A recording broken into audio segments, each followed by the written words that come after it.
नमस्कार, मैं हूं अशोक वानखड़े।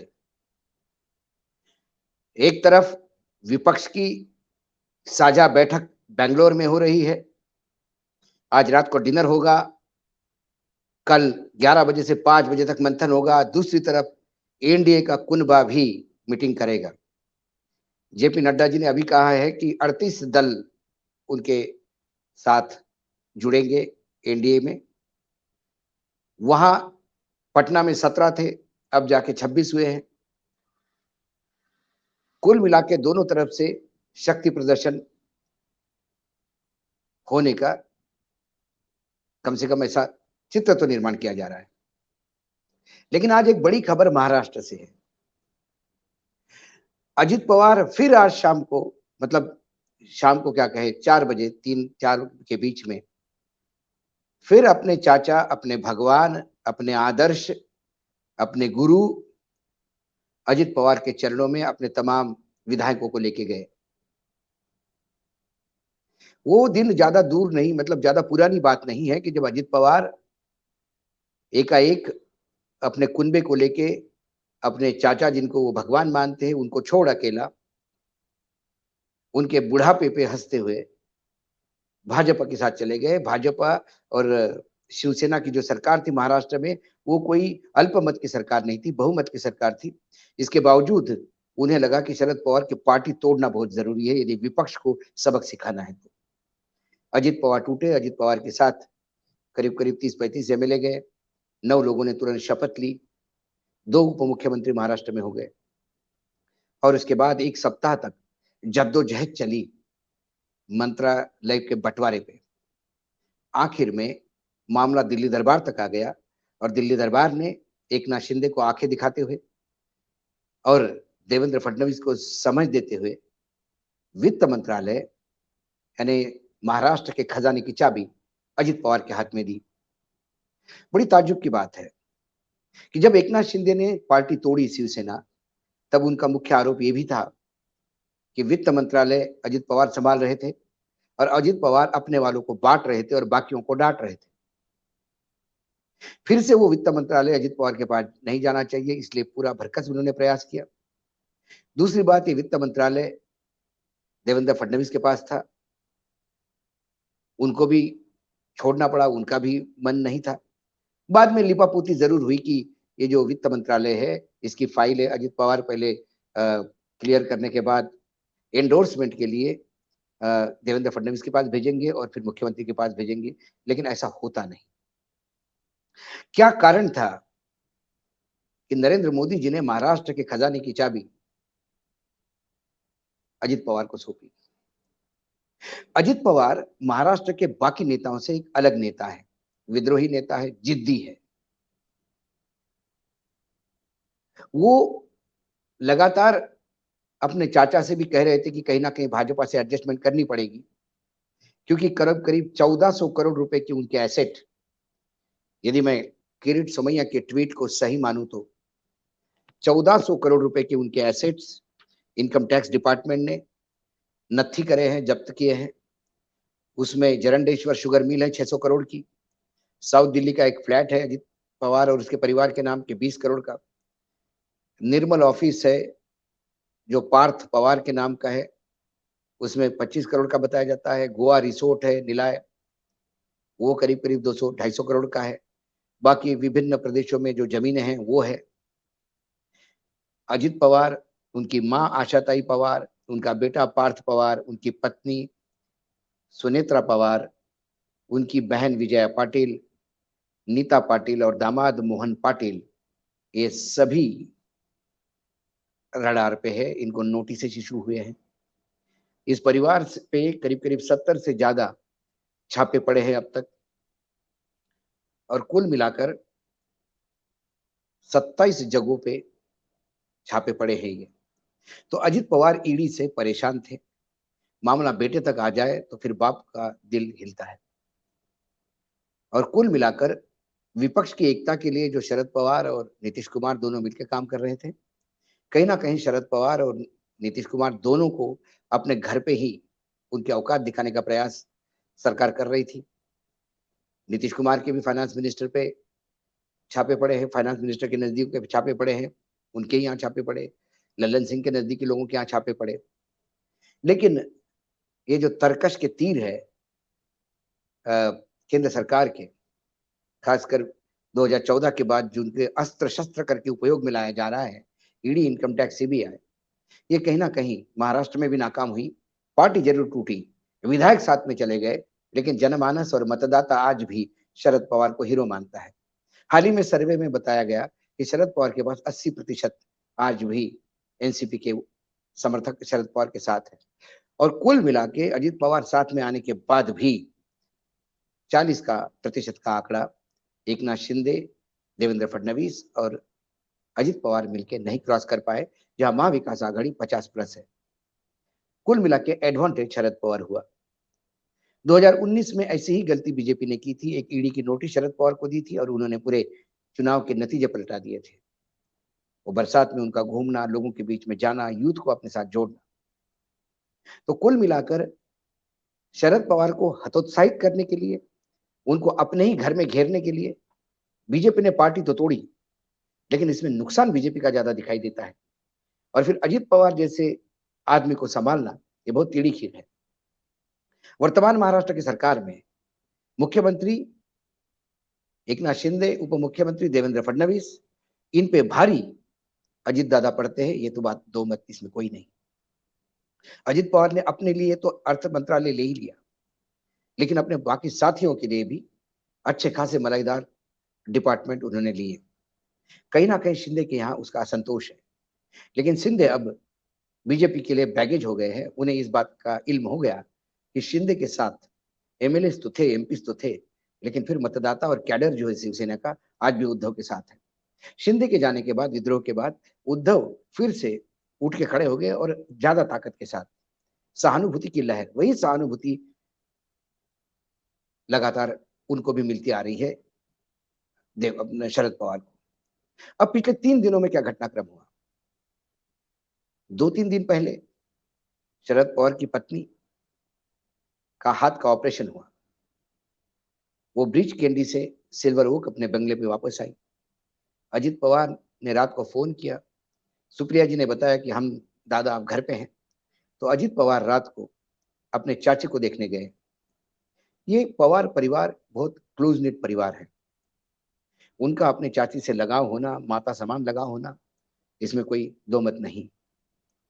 और क्योंकि शरद पवार को बेटा नहीं था, सिर्फ एक बेटी है जिसको उन्होंने बेटे जैसा पाला, सुप्रिया को, और बेटे का प्रेम उन्होंने अजित पवार को दिया। तो अजित पवार का वो स्नेह उन्हें अपने चाची के लिए जाने के लिए मजबूर हुए। अजित पवार गए, चाची का हालचाल पूछा। संडे के दिन जब उन्हें पता पड़ा कि शरद पवार ऑफिस में बैठे हैं, तो ये तमाम मंत्री और जो कुछ विधायक साथ में थे, ये जाके शरद पवार को मिले। शरद पवार को भी पता नहीं था कि ये लोग आएंगे। तुरंत उन्होंने अपने पार्टी के जो अध्यक्ष है जयंत पाटिल, उन्हें फोन किया। जयंत पाटिल सारे सर्वदलीय मीटिंग में बैठे हुए थे, क्योंकि आज से महाराष्ट्र का विधानसभा सदन शुरू हो रहा है।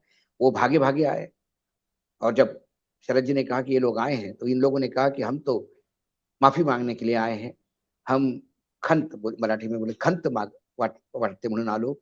इसका मतलब है कि मुझे, हमें शर्म आ रही है कि हमने गलत किया, उसके लिए आए हैं। हम आपका आशीर्वाद चाहते हैं और पार्टी एक करे, हो ऐसा कुछ आप करिए। शरद पवार ने उन्हें बाहर नहीं निकाला। शरद पवार ने महाराष्ट्र में मैसेज दिया कि वो इनके जैसे बदतमीज नहीं, जो इनकी उम्र को लेकर शरद पवार के मजाक उड़ा के शरद पवार जी को अकेला छोड़ के चले गए। शरद पवार चुप रहे। बाहर आके प्रफुल्ल पटेल ने कहा कि हमने बहुत सारी बातें शरद जी को कही, लेकिन शरद जी ने एक शब्द भी नहीं कहा। उसके बाद पूरे महाराष्ट्र में गोदी मीडिया ने एक परसेप्शन बनाने का प्रयास किया कि कहीं ना कहीं अजित पवार और शरद पवार एक है, और उसको साफ करने के लिए कल से शरद पवार लगातार अपने ब्लॉक लेवल पे, तहसील लेवल पे, जिला परिषद के लेवल पे कार्यकर्ताओं से स्वयं संवाद स्थापित कर बताने का प्रयास कर रहे हैं कि ये नौटंकी है, एक षड्यंत्र के तहत लोग आए होंगे, लेकिन अतिथि देवो भव अपनी कल्चर है, इसलिए आए हुए मेहमान को हम भगाते नहीं। ये बात जब वो आज कर ही रहे थे एक्सरसाइज, आज फिर एक बार अजित पवार और प्रफुल्ल पटेल एमएलएस को लेके गए, जो विधायक थे, जो कल नहीं जा पाए थे, आज फिर आशीर्वाद लेने गए। कल की बात रिपीट हुई, शरद पवार फिर आज मौन संभाल के बैठे थे। आज विरोधी पार्टियों का डिनर है बेंगलोर में। शरद जी के यहाँ की जब ये नए षड्यंत्र के तहत एक नया परसेप्शन बनाने का प्रयास किया, उसको ठीक करने में शरद जी और पूरा कुनबा लगा हुआ है। तो सुप्रिया सुळे से मेरी स्वयं बात हो गई, उन्होंने कहा कि ऐसे नए-नए क्राइसिस रोज खड़े होते हैं, इसलिए शरद जी ने आज डिनर अवॉइड किया है। रात को खाना ये दिल्ली मुंबई में खाएँगे और सुबह-सुबह वो चले बैंगलोर चले जाएँगे सब हम लोग, ताकि विपक्ष के मीटिंग में साथ लें। ये बोलकर उन्होंने ये जो पूरा षड्यंत्र था, इसको कहीं न कहीं समाप्त करने का प्रयास किया। दूसरी बात, ये जो लगातार भाजपा को क्यों ज़रूरत पड़ी अजित पवार को तोड़ने की? क्या उनके पास बहुमत नहीं था? क्या एकनाथ शिंदे कोई बदतमीज़ी कर रहे थे? ऐसा क्या कारण था कि जिसकी वजह से इनको शरद पवार को मतलब अजित पवार को साथ में लेना पड़ा? अजित पवार के साथ जो लोग आए, उनमें से बहुत सारे लोग आईटी के रडार पे है, ईडी इनकम टैक्स और ईडी के रडार पे। उदाहरण के तौर पे जिस फ्लैट में प्रफुल्ल पटेल अभी रह रहे हैं, वो न्यायालय के परमिशन से रह रहे हैं, क्योंकि वो भी प्रॉपर्टी ईडी ने उनकी सीज़ की हुई है। इकबाल मिर्ची जैसे लोगों के साथ उनके संबंध ईडी ने स्थापित करने का प्रयास किया। उनकी बहुत सारी संपत्तियाँ जब्त हैं, वो बड़े रडार पे हैं। 800 रुपए करोड़ के घोटाले के रडार पे छगन भुजबल है, जो उनके साथ गए। दूसरी ओर सुनील तटकरे, ये परिवार भी ईडी के रडार पे है। इनके खिलाफ बहुत सारे कंप्लेंट्स हैं। कुछ कंप्लेंट्स, इनके सारे कागज़ात तो बीजेपी के ही नेताओं ने किरीट सोमैया जैसे लोगों ने सामने लाकर महाराष्ट्र को बता दिया कि ये कितना भ्रष्ट परिवार है। वो भी साथ में मजबूरी में आया। हसन मुशर्रफ, जिनके ऊपर रेड हुई थी और जो ज़मानत करने के लिए भाग रहे थे, वो भी आ गए। मतलब कल तक जो भ्रष्ट थे, 70,000 करोड़ का घोटाले के आरोप जिनके स्वयं प्रधानमंत्री नरेंद्र मोदी ने 3 दिन पहले किए, वही भ्रष्टाचार युक्त लोग फिर से बीजेपी का दामन थामते हुए नजर आ रहे हैं और अब वो पाक साफ हो गए हैं। ताज्जुब की बात होती है कि बीजेपी किस भ्रष्टाचार से लड़ने की बात करती है। जिस अजित पवार को जेल में डाल के चक्की पिसिंग एंड पिसिंग ऐसा काम करवाने वाले का दावा भरने वाले, दम भरने वाले अजित पवार अब अजित दादा का बुके लेके स्वागत करते हैं। ये राजनीति का ये एक घिनौना स्वरूप है जो लोगों के सामने आ जाता है। उसके बाद जब मैंने पूछा किसी बीजेपी के एक वरिष्ठ नेता को कि ऐसा क्या हो गया है आपको कि आपको अजित पवार की जरूरत पड़ी, तो उन्होंने हंसते हुए कहा, महाराष्ट्र में पैसा बहुत है, फाइनेंशियल कैपिटल है मुंबई, शायद बीजेपी के पास या हम लोगों के पास वो एक्सपर्टाइज नहीं है कि भ्रष्टाचार करके पैसा कैसा कमाया जाता है। तो वो भ्रष्टाचार सीखने के लिए शायद इन भ्रष्टाचारियों को हमारे पार्टी में जगह दी होगी। ऐसा एक व्यथित होके बीजेपी का सीनियर नेता बोल रहा था, जिन्हें लगता है कि ये नए लोग आने से हम कहीं ना कहीं हाशिए पे पड़ गए। अजित पवार को एक बात तो समझ में आ गई कि एमएलए विधायक उनके साथ है, ईडी के डर से बहुत सारे लोग साथ में हैं, लेकिन जनमानस में उनकी प्रतिमा नहीं है।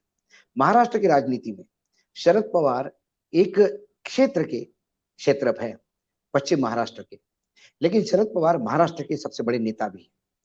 जब शरद पवार पे कोई बात आती है, तो फिर महाराष्ट्र के उस क्षेत्र से भी जहां शरद पवार का कोई वजूद नहीं, वहां पे भी लोग शरद पवार के साथ खड़े होते हैं, क्योंकि ये मराठी अस्मिता की बात है।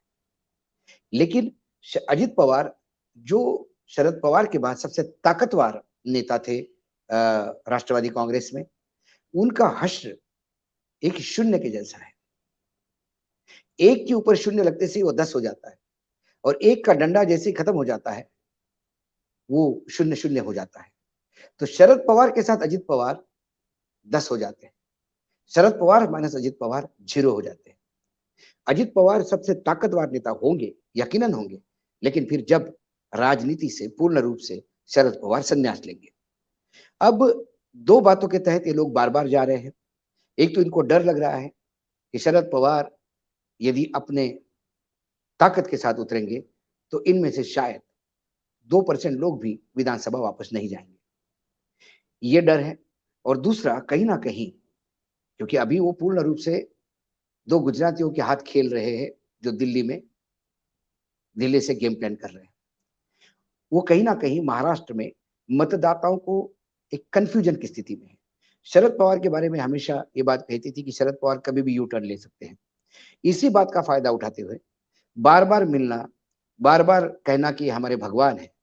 आज एक उनके एमएलए ने कहा जो शरद पवार जी के साथ है, भूसे, उनने कहा कि अरे भाई ये काहे के भगवान हो गए आपके? भगवान को तो मंदिर में उठा के आपने फेंक दिया और नए भगवान नरेंद्र मोदी को स्थापित कर दिया। अब ये फिर वापस कैसे पुराने भगवान के पास आ रहे हैं? यदि पुराने भगवान के पास आना होगा, तो जो नई मूर्ति आपने रखी है, उसका विसर्जन करना होगा। वो तो हो नहीं पाएगा। तो कुल मिला के एक स्थिति ऐसी कन्फ्यूजन की बनाई जाए, लेकिन ये शरद पवार हैं। ऐसे कई दाँव उनके सामने पहलवानों ने लगाए और उन्होंने हमेशा जीत हासिल की है। मुझे लगता है कहीं न कहीं यही बेचैनी है, जो इनको लगातार ये हथकंडे अपनाने का मजबूर करती है। अब अजित पवार शरद पवार को मिलने भी आ रहे हैं। मुझे लगता है अजित पवार को एक मोरल बूस्टिंग देने के लिए नरेंद्र मोदी जी कहेंगे कि आप चिंता मत करो, आप अगले मुख्यमंत्री आप ही होंगे, क्योंकि दिल्ली दरबार कतई, खासकर अमित शाह का कुनबा, कतई देवेंद्र फडणवीस को मुख्यमंत्री होने नहीं देगा। ऐसे में शरद पवार के भतीजे को यदि आगे पीछे बीजेपी में मर्ज होते हैं, तो बीजेपी के एक मराठा नेता के रूप में स्थापित करते हैं। अभी बीजेपी में जो मराठा नेता है, उसकी वजूद बीजेपी ने स्वयं ही खत्म कर दी। चंद्रकांत दादा पाटिल, जो पश्चिम महाराष्ट्र जैसे शरद पवार के क्षेत्र में बड़ा छेद कर बीजेपी को पहली बार जिन्होंने भारी बहुमत से सत्ता दिलवाई थी, वही चंद्रकांत दादा पाटिल की ये स्थिति हो गई थी कि उनका मंत्रिमंडल में नाम तक नहीं था। उन्हें जद्दोजहद करके मंत्रिमंडल में आना पड़ा। वो पार्टी के अध्यक्ष थे। उनके अमित शाह जी के बहुत अच्छे संबंध है। सब कुछ होते हुए भी, एक मराठा नेता होते हुए भी वो आज हाशिए पे है। विनोद तावड़े, वो भी हाशिए पे है।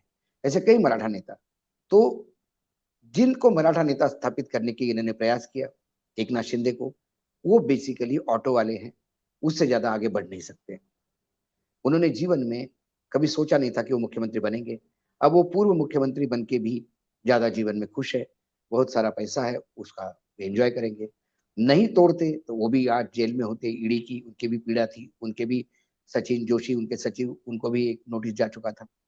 तो ये कुल मिलाकर अब इनको एक मराठा नेता की भी जरूरत है, और वो मराठा नेता ये शायद अजित पवार के रूप में ढूंढ रहे हैं। इसलिए नरेंद्र मोदी उनको बुला के कॉन्फ्रेंस में लेके एक नया बूस्टर डोज देने का प्रयास करेंगे कि आप हमारे सबसे सगे हैं, आप किसी भी हालत में वापस मत जाइएगा। लेकिन अजित पवार को भी देखना होगा, शरद पवार के होते हुए उनका मराठा समाज पे अपना पकड़ बनाना बहुत मुश्किल लगता है। कुल मिला के आज महाराष्ट्र में जो दिन भर का जद्दोजहद हुआ, उससे तो यही लगता है कि ये लोग टूट के तो चले गए, लेकिन जाने के बाद भी इनको इस बात का एहसास हुआ कि सिर्फ विधायक हमारे साथ है, जनमानस नहीं। बीजेपी का डर ये है कि बीजेपी ने कभी भी किसी को पूर्ण रूप से साथ नहीं दिया, उपयोग करके हमेशा छोड़ दिया।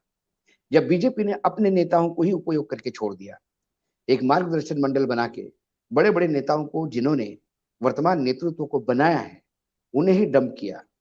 कहीं येदियुरप्पा को डंप किया, तो कहीं सुशील मोदी को डंप किया, कहीं गडकरी को डंप किया, तो कहीं वसुंधरा को डंप किया, कहीं रमन सिंह को डंप किया, तो कहीं श्याम सुंदर दास को डंप किया। तो ये स्थिति देखते हुए आने वाले लोग भी कॉशियस है कि बीजेपी हमको साथ में लेती है किस लिए? मदद के लिए या हमारा पूरा वोट शेयर खाने के लिए? ये बीजेपी के ऊपर टैग है। इसलिए कहीं ना कहीं अविश्वास की भावना है। उस अविश्वास की भावना और एक बूस्टर डोज देने के लिए अजित पवार को बुलाएंगे नरेंद्र मोदी, मुलाकात होगी। लेकिन मोदी जी के बूस्टर डोज से क्या ये बीमारी जो है डर की, ये दूर होगी? क्योंकि डर का वायरस का नाम है शरद पवार। शरद पवार का डर जो इनके मन में है, क्योंकि मुझे लगता है देश में ऐसे दो बड़े नेता हैं, शरद पवार और मध्य प्रदेश के दिग्विजय सिंह। ये लोग जितवाने से ज्यादा हारवाने में चुनाव महारत हासिल करते हैं। यदि किसी को चुनाव हरवाना हो और इन्होंने तय कर लिया, तो उसको चुनाव जीतने नहीं देते। ये डर अजित पवार के कुनबे को सता रहा है। यही डर उधर एकनाथ शिंदे के कुनगुप्पी की सता रहा है। एकनाथ शिंदे ने देखा कि अजित पवार आते से ही उन्हें डंप कर दिया गया, कल अजित पवार को भी देखना होगा कि कोई नया नेतृत्व आ गया तो क्या उन्हें भी डंप करेंगे। तो ये भी 2-4 चीजें हैं, अविश्वास का स्थिति बनी हुई है। महाराष्ट्र में जब शिवसेना, कांग्रेस और एनसीपी की सरकार थी, तो बीजेपी इन्हें लगातार ऑटो रिक्शा की सरकार कह रहे थे क्योंकि 3 पहिया की थी। फिर बाद में एकनाथ और एकनाथ शिंदे और शिवसेना से टूट के आ गए और देवेंद्र फडणवीस ने सरकार बनाई, तो उड़े डबल इंजन की सरकार कर रहे थे। अब ये डबल इंजन ट्रबल इंजन साबित हुआ है और फिर अब तीसरा इंजन इन्होंने जोड़ा और फिर अपने आप को ऑटो रिक्शा बना लिया। एक ईडी की सरकार थी, अब लोग कहते हैं कि अब एड़ा की सरकार है। मुंबई में येड़ा उसको कहते हैं जो पागल है। एकनाथ शिंदे, देवेंद्र फडणवीस और अजित पवार, इसका यदि आप एब्रीवेशन करें तो पहले ईडी था, अब येड़ा है। अब ये येड़ा सरकार महाराष्ट्र का कितना भला करेगी ये तो समय ही जानेगा। अब कल की मीटिंग दो, एक बेंगलोर में, एक कुरुक्षेत्र है, एक मीटिंग कुरुक्षेत्र यहाँ पे है दिल्ली में। अब दोनों में से क्या निकलता है शाम तक समझ में आ जाएगा। तब तक के लिए नमस्कार, फिर आपके सामने हाजिर होता हूँ। धन्यवाद।